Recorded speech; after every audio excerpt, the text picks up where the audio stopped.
tracks today.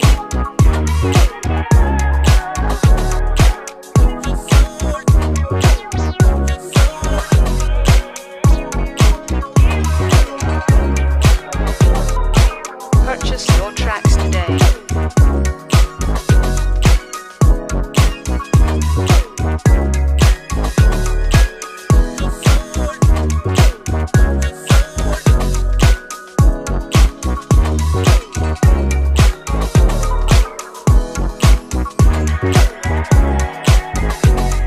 Purchase your tracks today. It's Saturday night and live on 2K Sports. We've got the excitement of the NBA for you tonight. Along with our broadcast team of Chris Webber, Greg Anthony, and David Aldrich, Kevin Harlan, I hope you'll join us in welcoming our very special guest to the broadcast tonight. The terrific, the legendary Kobe Bryant has put on a headset and placed himself in our broadcast position. Kobe, this is really terrific. Thank you for coming by. No, I'm always happy to stop by. Looking at the Lakers, they took the win in their last game against the Mavericks in Dallas. And they put it all together in that game. It added up to a phenomenal win. They executed on the road, stayed focused, stayed consistent with who you are as a team. Whether life or sports, that's all you can do. Stay committed to your brand of basketball and let the chips fall where they may.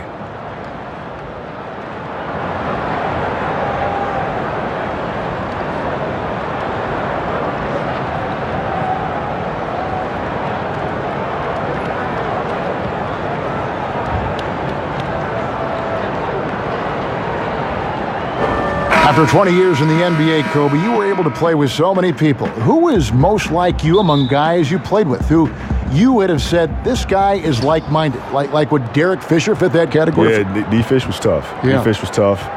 Adam Morrison, actually, believe it or not. No kidding. Adam Morrison. It made Really? practices, it drove us because he was competitive in practice. I mean, he tried to play defense. I mean, he couldn't move laterally with the athleticism that most players could.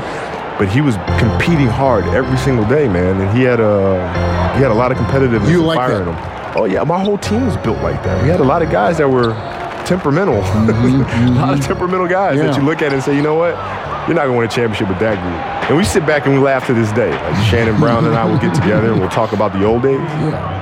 And we'll just look at each other and say, you know, can you believe we won a championship with a bunch of misfits? But collectively, I guess, right, there was something that obviously worked. Yeah, we're all crazy. Yeah. And so, you know, when you take a bunch of crazy and you focus it on one thing, it tends to work out. There it is, yeah. There it is. Another ring. Yeah. Here's the starting group for the Charlotte Hornets.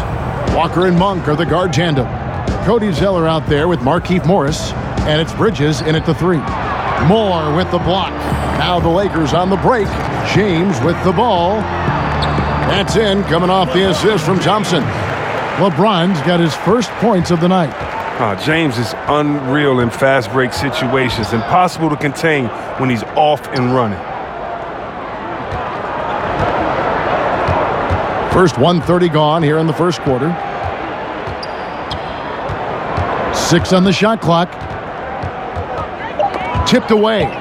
Kobe, you love to take over a game. You're scoring everything you did.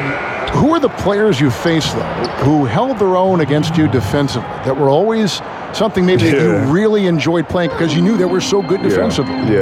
Tony Allen was my all-time favorite to go against. I loved going against Tony monster, Allen. huh? He was Monster. Well, he didn't ask for any help ever.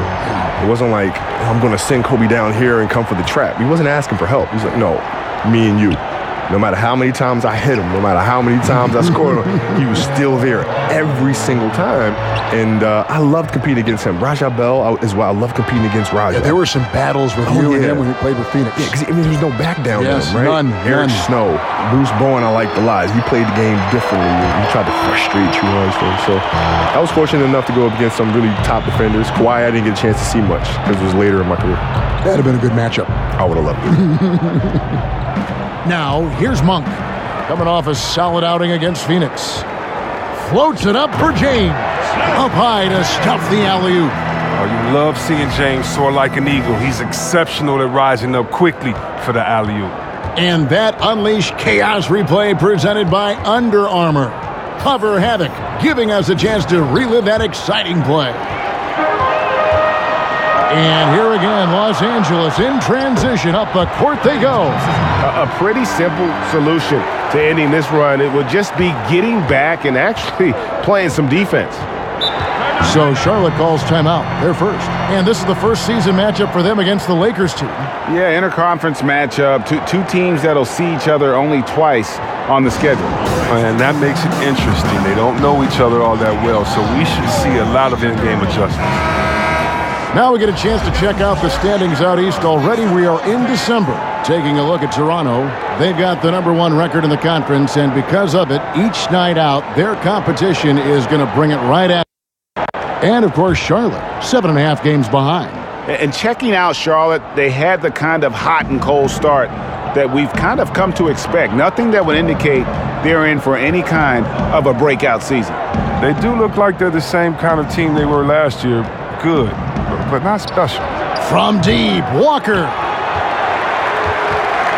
Lakers leading by 4. Kobe, how important is it for young players to have mentors? Oh, extremely important. I consider them the North Star. Right? They're always there to provide guidance and kind of a map of generally where you want to go, the direction you want to go. And I always felt muses were important because if I could study them and see how they got to where they are, then it'll help me avoid some of the landmines that they may have stepped on and had to persevere through. And gracious of you to become a mentor now for so many. Well, it's part of the responsibility, I think, of giving back to the game, right? The game has given me so much. I've had great mentors in my life, and I feel like it's important to pay it forward. Porzingis snaps a 2. And finished off by LeBron. Once again, the instincts of James, just phenomenal. I mean, he's phenomenal at being at the right place at the right time. Walker against Ball, and the call will be against Lonzo Ball. That is his first foul of the game. Kyle Kuzma's checked in for Thompson. Nicholas Batum, he's checked in for Charlotte. James against Morris. In the corner, it's Bridges. Charlotte getting another chance here. And he gets the whistle. 2 free throws coming up. You know, I like Morris. He's a valuable contributor on both ends of the floor. Now, he's a sniper from deep, and he can definitely lock you up on D as well. Hernan Gomez is checked in for Charlotte. Kid Gilchrist comes in for Bridges. Lakers leading by 10. James finds more. Here's Porzingis. And that one drops for him. Porzingis has got his first 2 points. Kobe, a lot of guys, once they stop playing, their bodies change. Yeah. Yet they still have the ailments. That's generous. But a lot of guys have ailments that linger on through their post-career. What kind of workout? We know you were just a workout fiend when you played, but what about now in retirement? I work out hard. Do you? Yeah, it's become a challenge to say, because most players, when they retire, say, you know what, I just don't want to gain a boatload of weight, right? And so they just try to manage that. I don't want to manage something. I want to attack something. So I'm going to say, you know what? Well, that's a surprise. Yeah, revelation. And so I said, I'm going to train harder than I ever did because I want to look good. I want to be fit for my children. I want to be able to chase them around and be able to show up at some of these retirement ceremonies or some of these other things. And looking like you did when you played. Being in great shape. Yeah. Hernan Gomez grabs the miss. Very dangerous to leave a guy like that open. Lucky break there for the D. Walker's shot is off. His struggles this quarter continue. The D's done a good job. Nice shot by Porzingis. This is as good as it gets for a first quarter in terms of shooting the basketball. And it's Walker with the ball, bringing it up for the Charlotte Hornets.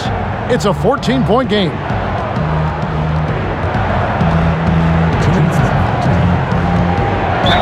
And a lot of contact on that one, so he'll shoot 2 here.